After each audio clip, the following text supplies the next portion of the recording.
Guilherme, e juntamente com a Bárbara e com a Yasmin, vamos apresentar sobre o XML e o JSON, assim como suas aplicações no MongoDB. Bom, para começarmos a introduzir o tema, temos que pensar primeiramente em linguagens de marcação, e para isso a gente tem que considerar o contexto web. Como sabemos, as aplicações de internet costumam utilizar interfaces web para acessar as informações armazenadas em bancos de dados. Esses bancos são conhecidos como fontes de dados, e a arquitetura comum para essas aplicações é a cliente-servidor de 3 camadas, que permite a interação do usuário por meio das páginas web que são exibidas em diversos dispositivos, como notebooks, dispositivos móveis. Assim, o método mais comum de especificar o conteúdo e a formatação das páginas web é com o uso de documentos de hipertexto. E assim, para a criação desses documentos de hipertexto, são utilizadas linguagens de marcação, né? Sendo a mais conhecida o HTML, ou Linguagem de Marcação de Hipertexto. O HTML foi criado junto com a web, em 91, pelo Tim Berners-Lee, que era um engenheiro elétrico que trabalhava na CERN. E assim, o HTML teve como finalidade ser a linguagem padrão de estruturação e de apresentar conteúdos em tela. Né? Bom, se a gente seguir no próximo slide, a gente pode ver que, apesar do HTML ser amplamente usado para formatação e estrutura de documentos web, ele apresenta algumas limitações. Como falei, em 91, quando foi criada a web, ainda não tinha uma forma de especificar os dados que eram extraídos de bancos de dados, que é uma coisa que o HTML não suporta, porque ele funciona com forma de tags, ou seja, ele tem tags de início e de fim, e são tags pré-definidas. E essas tags, elas especificam a formatação do documento, headers, parágrafos, formulários, só que elas não têm significado para os diversos elementos de dados que estão presentes no documento. E assim, fica também complicado para programas ler automaticamente o documento, já que, além de só estar presente a estruturação, ele não tem um esquema que fala sobre os tipos presentes no documento. A gente prosseguindo no próximo slide, a gente chega na conclusão que, como tinha essa necessidade de uma linguagem de marcação que pudesse também transmitir os dados e fornecer esses esquemáticos, que facilitaria tanto para a leitura humana quanto para a leitura de computadores, e seria uma forma de apresentar como seriam extraídas essas informações, bem como seus tipos. E assim a gente tem a criação do XML, ou Extensible Markup Language, né? Linguagem de marcação extensiva. Ela foi criada pela W3C, que foi uma empresa criada em 94 pelo Tim Berners-Lee, e é uma organização que é responsável por desenvolver vários padrões da web. Assim, o XML foi a linguagem padrão para estruturação e troca de dados pela web em arquivos texto. Uma outra linguagem que foi desenvolvida posteriormente com a mesma finalidade é o JSON, que vamos falar posteriormente. Mas assim, o XML permite descrever a estrutura e o significado dos dados nas páginas, né, em vez de especificar apenas a estrutura e a formatação para exibição em tela. A vantagem principal do XML, que está presente no próximo slide, ele principalmente que ele é útil para transferir essas informações em arquivos textos no formato autodescritível. Porque o XML, assim como o JSON, oferece informações descritivas, né? Como, por exemplo, nome de atributos e valores desses atributos. Tudo em um arquivo texto, por isso chamados autodescritíveis. Né? E a gente pode, antes de entrar na estrutura do XML, analisar os tipos de dados. Tendo, primeiramente, os dados estruturados, que são dados organizados em tabelas, né, ou melhor, numa organização fixa e pré-definida.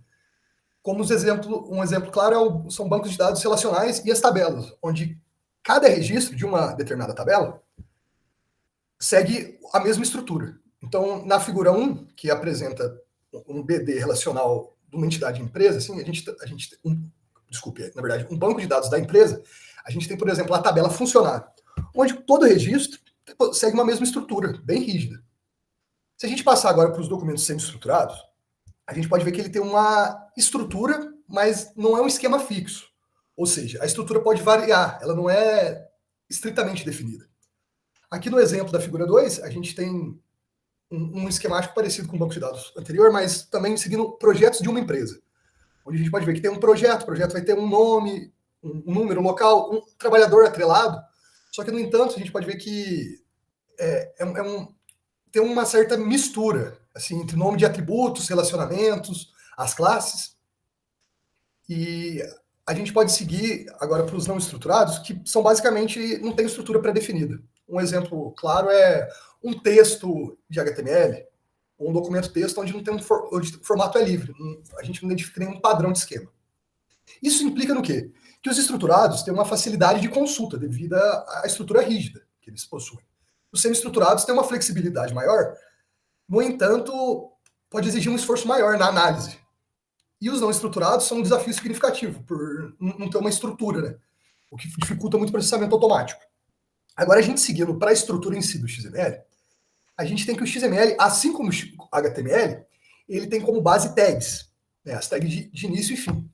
No entanto, como falei anteriormente, o HTML tem suas tags pré-definidas pela linguagem.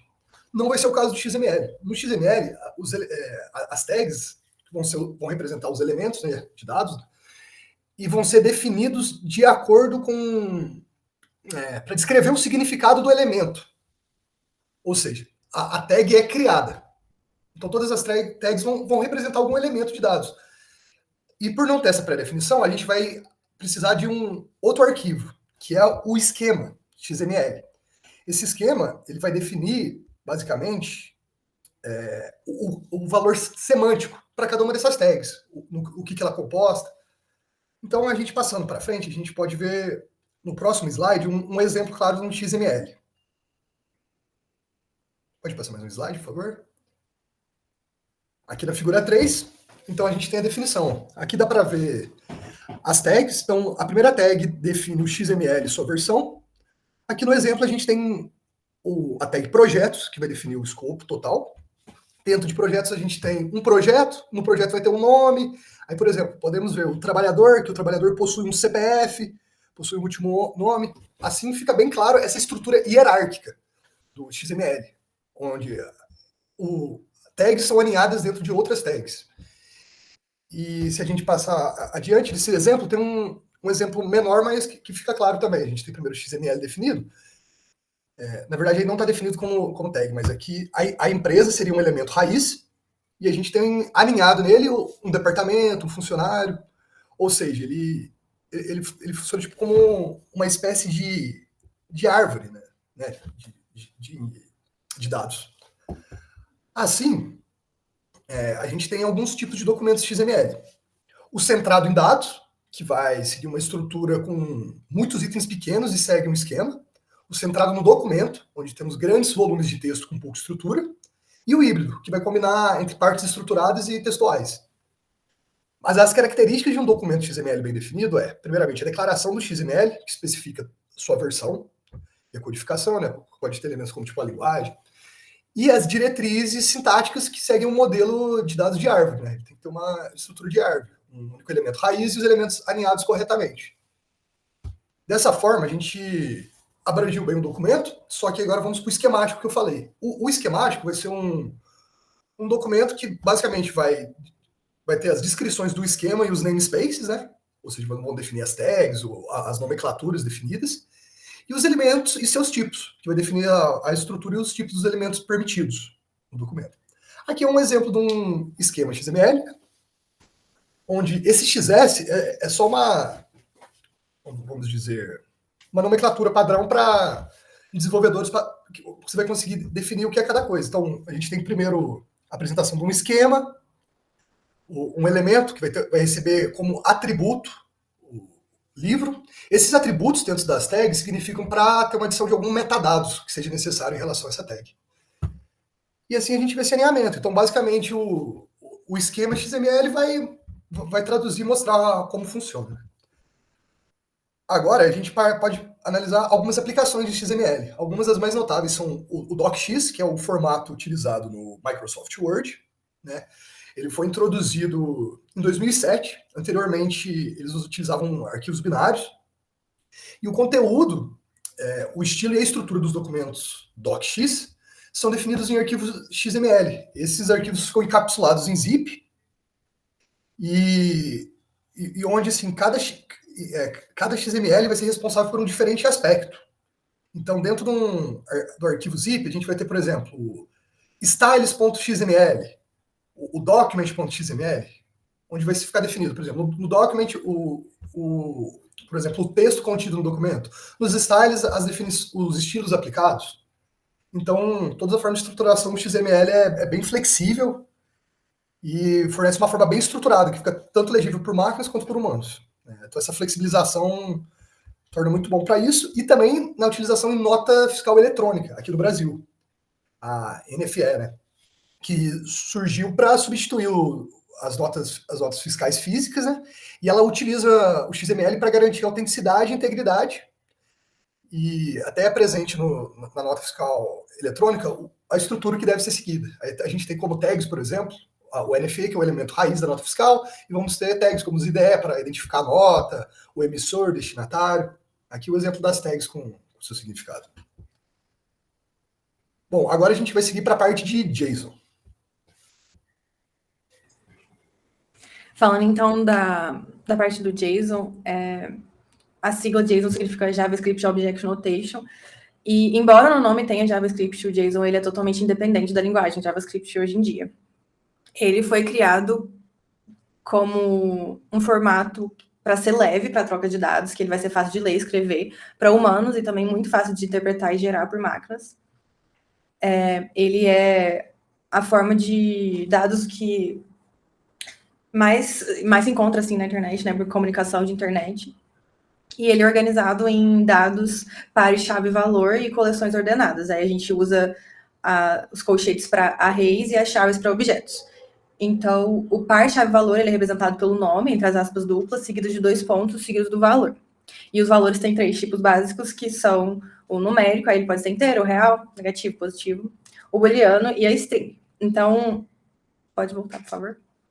Aí que a gente tem a representação de um JSON, que é simplesmente para criar um JSON, que nem a gente fez para esse trabalho, foi abrir o VS Code e abrir as chaves. Então, isso significa que a gente está entrando num objeto que vai estar dentro de um JSON e escrever os pares chave e valor. Aí aqui a gente tem a string e a representação da string, que é digitada entre aspas, né? O número, seja ele real ou inteiro, qualquer ele seja.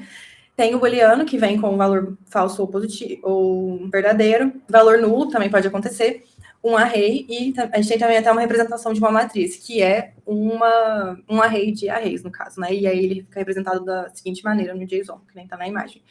E simplesmente para criar o arquivo JSON, depois de digitar esses pares de chave-valor, foi salvar com a extensão .json. Os usos comuns dele, que a gente mais vai achar, vai ser utilizados por APIs, principalmente em comunicação com o cliente e o servidor, porque ele é muito simples e eficiente, ele é muito leve também. Então, geralmente, as respostas de API que a gente recebe e as requisições que a gente faz para API, elas vão vir num formato JSON. Vai ser um arquivo, não um arquivo de texto, né? Uma resposta em texto com a estrutura do JSON, com os pares chave-valor. E a gente consegue decodificar e codificar esse tipo de resposta ou de requisição para enviar e receber. E aí a gente tem as vantagens, que é que ele é leve, fácil de analisar, e ele é suportado por várias linguagens de programação. Embora ele tenha sido iniciado baseado no JavaScript, hoje inúmeras linguagens de programação têm suporte para lidar com o JSON.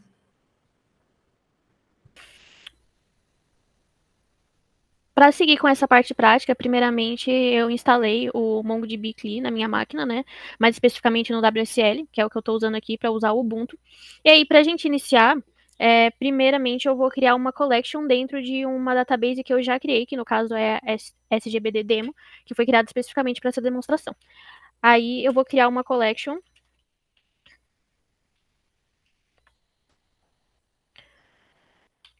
chamada de alunos SGBD. Certo, agora eu vou colocar para exibir todas as collections. Tem algumas collections de teste aqui que eu estava fazendo antes da demonstração, mas essa que a gente vai focar é essa alunos SGBD, que é onde a gente vai estar inserindo os dados de novo para estar mostrando a representação prática, né?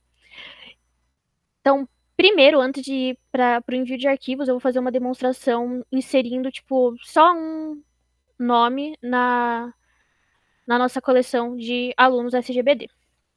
Que no caso eu já deixei pronto aqui para a gente não se enrolar muito. Essa é uma representação no formato JSON, utilizando o comando insert_one, que está inserindo só um novo dado aqui. Certo, agora eu vou mostrar como que aparece esse dado que a gente inseriu aqui. Peraí, deixa eu fazer de novo porque eu botei na collection errada.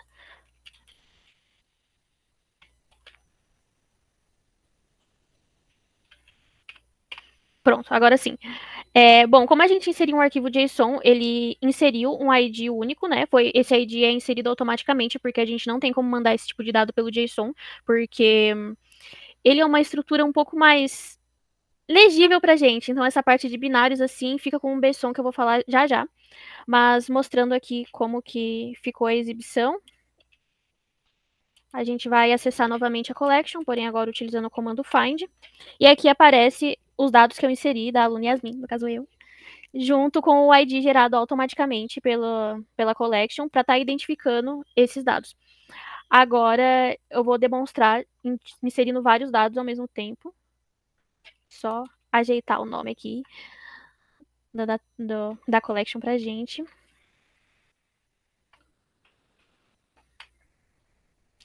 Bom, aqui eu estou usando um comando para adicionar mais 2 alunos nessa collection, usando o formato do JSON novamente. Aqui a gente pode ver que foram criados mais IDs, né, igual o anterior. Agora eu vou dar um find novamente para a gente ver que eles foram adicionados aqui. Então, basicamente, o JSON ele é muito prático para estar adicionando esses dados, se os dados não forem muito complexos, porque o JSON ele é usado mais para o formato de conexão em web e aplicações. Tipo, por exemplo, a gente precisa adicionar muitos dados ao mesmo tempo, aí a gente pega um arquivo JSON e envia ele diretamente para a collection. Eu vou fazer essa demonstração agora com esse arquivinho aqui, que eu já deixei alguns dados aqui. Eu só vou ajeitar esse comandinho porque eu ainda não decorei ele. Pronto, ajeitei o comando. Eu tô dentro de uma pasta que eu criei para essa demonstração, que é a pasta SGBD aqui no meu Ubuntu. E aí, esse arquivo tá dentro dessa pasta, então eu não tenho que ficar colocando path nem nada, mas basicamente eu vou estar colando esse comando, que basicamente eu tô importando um JSON para minha database SGBD demo, para collection alunos SGBD, e o nome do arquivo que é sgbddemo.json. Aí aqui vai aparecer que se conectou com a database e que 5 documentos foram importados. No caso, 5 documentos, porque aqui a gente tem 5 nomes, 5 dados para serem inseridos de 5 alunos diferentes. Agora eu vou voltar aqui para minha collection e vou dar um find de novo para a gente ver os dados que foram inseridos através de um arquivo. E basicamente estão todos aqui. Diferente, o MongoDB ele funciona diferente de banco de dados relacionais, porque, por exemplo, no MySQL a gente faz aqueles scripts de insert, delete, create e também select, enquanto que aqui a gente usa mais essa estrutura que é bem parecida com funções, e também o JSON, que para colocar dados é muito bom, porque às vezes, por exemplo, o formulário de um site. Aí fazem cadastros nesse formulário e é criado um arquivo JSON a partir disso. E esse arquivo JSON pode ser mandado para o MongoDB.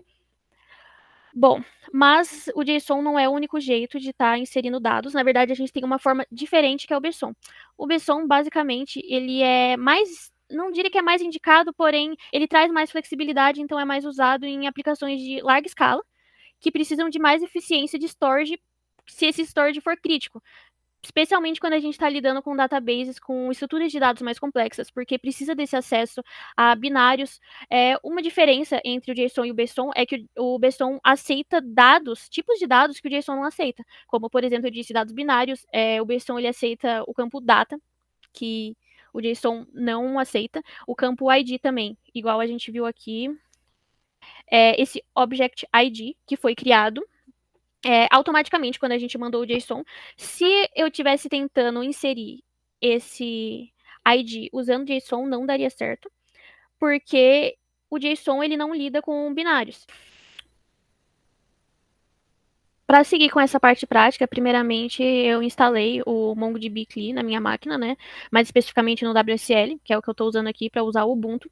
E aí, para a gente iniciar, primeiramente eu vou criar uma collection dentro de uma database que eu já criei, que no caso é a SGBD Demo, que foi criada especificamente para essa demonstração.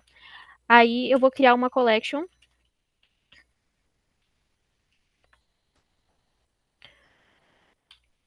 chamada de alunos SGBD. Certo, agora eu vou colocar para exibir todas as collections. Tem algumas collections de teste aqui que eu estava fazendo antes da demonstração, mas essa que a gente vai focar é essa alunos SGBD, que é onde a gente vai estar inserindo os dados de novo para estar mostrando a representação prática, né? Então, primeiro, antes de ir para o envio de arquivos, eu vou fazer uma demonstração inserindo, tipo, só um nome na nossa coleção de alunos SGBD. Que no caso eu já deixei pronto aqui para a gente não se enrolar muito. Essa é uma representação. A gente vai adicionar esse BSON na nossa collection, definindo aí o ID. Algo que... Deixa eu trocar o nome aqui para ficar um nome diferente. Algo que o JSON não consegue fazer, já que o ID é próximo aí a um binário, né? Então, o JSON não consegue fazer isso. Vou adicionar aqui, pronto. Agora eu vou dar um find novamente pra gente ver. Agora sim, aqui tá com o mesmo ID que a gente definiu aqui desse lado. Mas, basicamente, em relação à usabilidade do JSON e do BSON para o MongoDB é isso. Tem como a gente trazer essa facilidade para inserção de dados nas coleções. Além de que, apesar do BSON trazer essa maior flexibilidade, essa questão da eficiência também, por ele ter essa questão do binário, o JSON é mais familiar aos nossos olhos, né? É mais fácil da gente visualizar, entender as informações, mas da parte da demo, basicamente é isso. Eu vou retornar aqui para a gente fazer a conclusão.